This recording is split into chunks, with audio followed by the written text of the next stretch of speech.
എനിക്ക് കോളേജ് അവധിയുള്ളൊരു ദിവസമായിരുന്നു. അപ്പോൾ അത് അവധിയാണെന്ന് അറിഞ്ഞപ്പോൾ തന്നെ മുത്തപ്പനോട് പറഞ്ഞിട്ടുണ്ടായിരുന്നു അവളെ സ്കൂളിൽ നിന്ന് വിളിക്കാൻ ചെല്ലാന്ന്. അങ്ങനെ പിന്നെ അതിന് പോകാനായിട്ട് റെഡിയായി നിൽക്കും കേട്ടോ. പിന്നെ ഞാൻ നേരെ സ്കൂളിലോട്ട് ചെന്നു. അവർക്ക് 2:45 2:40 ആകുമ്പോഴാണ് സ്കൂൾ വിടണം. ഞാനും ഈ സ്കൂളിൽ തന്നെ കേട്ടോ പഠിച്ചത്.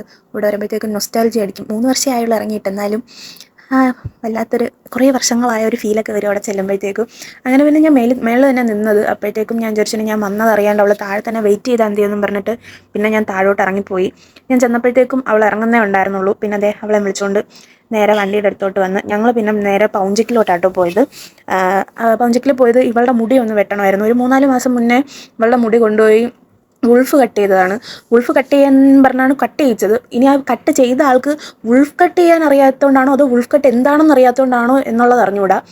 നല്ല കുളമാക്കിയാണ് കൊച്ചിൻ്റെ മുടി വെട്ടി തിരിച്ച് പറഞ്ഞു വിട്ടത്. അപ്പോൾ പിന്നെ അതിനെ ഒന്ന് കൊണ്ടുപോയി ശരിയാക്കണമായിരുന്നു. ഞങ്ങൾക്ക് അടുത്ത മാസം ഞങ്ങളുടെ കസിൻ്റെ കല്യാണമുണ്ട്. അപ്പോൾ അതിന് മുന്നേ അവളുടെ മുടി ഒന്ന് നേരെയായിട്ട് വെട്ടിയെടുക്കാൻ വേണ്ടി അങ്ങനെ കൊണ്ടുപോയതാട്ടോ. അവിടെ ചെന്ന് പിന്നെ അവരാദ്യമേ അവളുടെ ഹെയറൊക്കെ നല്ലോണം വാഷ് ചെയ്ത് ഏത് തരത്തിൽ വേണമെന്നൊക്കെ ചോദിച്ചു. ഞാനപ്പോൾ ഒരു ഹെയർ സ്റ്റൈൽ കാണിച്ചപ്പോൾ പുള്ളിക്കാരൻ എന്നോട് പറഞ്ഞു മുടി ഇങ്ങനെ ഭയങ്കര ലെയറുമായിട്ടാണ് കട്ട് ചെയ്തിട്ടേക്കണേ, പറ്റുന്നിടത്തോളം നല്ലോണം ആക്കി തരാമെന്ന് പറഞ്ഞു. പിന്നെ അവളോട് ചോദിച്ചപ്പോൾ അവൾക്ക് ഇങ്ങനെ ഫ്രണ്ടിൽ ബാങ്ക്സ് ഒക്കെ വേണമെന്ന് പറഞ്ഞു. പിന്നെ ആ രീതിക്ക് പറഞ്ഞ രീതിക്കൊക്കെ അനുസരിച്ചാണ് ചെയ്ത് കൊടുത്ത്. എന്നിട്ട് മുടിയൊക്കെ സെറ്റ് ചെയ്തിട്ടു. എനിക്ക് നല്ലോണം ഇഷ്ടപ്പെട്ടത്. നല്ല ക്യൂട്ടായിട്ടുണ്ടായിരുന്നു കട്ട് ചെയ്ത് കഴിഞ്ഞപ്പോഴത്തേക്കും. ആദ്യം ഉണ്ടായിരുന്ന വൃത്തികേടൊക്കെ മുഖത്തുനിന്ന് മാറി. എന്നിട്ട് ഒരു പുറത്തിറങ്ങിയിട്ട് ഞാൻ അവളോട് നല്ലോണം വെട്ടിയില്ലേ പിന്നെന്ത് മോന്ത ഇങ്ങനെ വെച്ചേക്കണമെന്ന് വെച്ചപ്പോഴാട്ടോ പറയണത്, എൻ്റെ എത്ര നീളമുള്ള മുടിയാണെന്നറിയാമോ ചേച്ചി കൊണ്ട് വെട്ടി കളഞ്ഞതെന്ന് ചോദിച്ചാൽ അതിൻ്റെ പിണക്കത്തിലേക്കുമായിരുന്നു. പിന്നെ ഞാൻ തിരിച്ചു വരണ വഴിക്ക് അവളെ കൊണ്ടുപോയി ഷാർജയൊക്കെ മേടിച്ചു കൊടുത്തു. പിണക്കമൊക്കെ മാറണ്ടേ, വിഷമം മാറണ്ടേ മുടി വെട്ടിയതിൻ്റെ. ഇവളെ കൊണ്ടുപോയി ഫുഡൊക്കെ വാങ്ങി കൊടുത്തിട്ട് പിന്നെ ഞങ്ങൾ നേരെ വണ്ടി ചാർജ് ചെയ്യാൻ വെക്കാനായിട്ടോ പോയത്. വണ്ടീൻ്റെ ചാർജൊക്കെ തീർന്നിട്ടുണ്ടായിരുന്നു ഇത്രയും ഓട്ടം കഴിഞ്ഞപ്പോഴത്തേക്കും. അങ്ങനെ ചാർജ് ചെയ്യാൻ വെച്ചിട്ടുന്നപ്പോഴത്തേക്കും അപ്പയും വന്നു. അപ്പം വന്നതിന് ശേഷം പിന്നെ ഞങ്ങൾ 3 പേരും കൂടെ നേരെ പരാഗിലോട്ടാട്ടോ പോയത്. ഹാഫ് സാരിക്ക് ഷോൾ എടുക്കണമായിരുന്നു.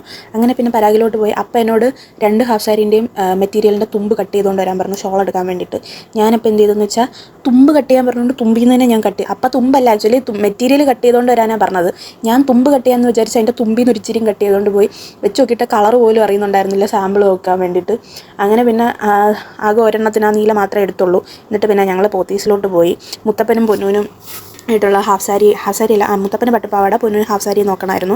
അങ്ങനെ പിന്നെ അവിടെ പോയി. പൊന്നു വരാനായിട്ട് കുറച്ച് ലേറ്റായി. അതുകൊണ്ട് പിന്നെ അവിടെ കറങ്ങിത്തിരിഞ്ഞ് നിന്ന് പൊന്നു വന്നപ്പോഴത്തേക്കും 7:30. ഞങ്ങളവിടെ 6 മണിക്ക് എത്തിയതാട്ടോ. പിന്നെ അവിടെ നിന്ന് ഒരു ഇതൊക്കെ സെലക്ട് ചെയ്ത് ഞങ്ങൾ അവിടെ നിന്ന് ഇറങ്ങിയപ്പോഴത്തേക്കും തന്നെ 9 മണിയായി. 9 മണിയായതുകൊണ്ട് പിന്നെ അവിടെ അടുത്തുള്ള ഫുഡ് കോർട്ടിൽ തന്നെ പോയി നെയ്ദോശ മേടിച്ച് കഴിച്ചു. നെയ്യില്ലാത്ത നെയ്ദോശ കഴിച്ചു. അവസാനം നെയ്യ് തരാത്തതിന് അപ്പോൾ പോയി അവരെ 2 ചീത്തയൊക്കെ വിളിച്ചതിന് ശേഷം അവർ കുറച്ച് നെയ്യൊക്കെ ഒഴിച്ച് തന്നത്. അങ്ങനെ പിന്നെ നെയ്യില്ലാത്ത നെയ്ദോശയൊക്കെ കഴിച്ചിട്ട് ഞങ്ങൾ നേരെ വീട്ടിലോട്ട് പോന്നു. Bye guys.